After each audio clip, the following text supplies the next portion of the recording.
এ জগতের সকল পাপীদের মাঝে আমি শ্রেষ্ঠ পাপী, যার ইচ্ছায় অনিচ্ছায় পাপের কোনো শেষ নাই। জেনা থেকে শুরু করে কবিরা অবধি সকল পাপ যেন আমার চেনা সঙ্গী।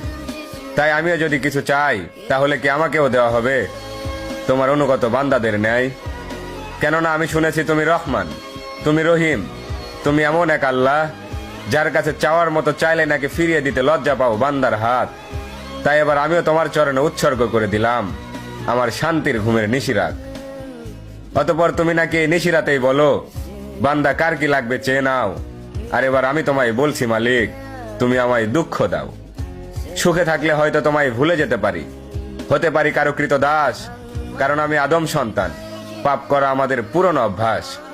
অতঃপর ইয়া রহমান, সব ভুলের ক্ষমা স্বরূপ হয়তো মরিয়ম ইবনে ঈসার মতো আমাকে উঠিয়ে নাও, নয়তো ওমর ইবনে খাত্তাবের মতো খাঁটি হেদায়েত দিয়ে দাও।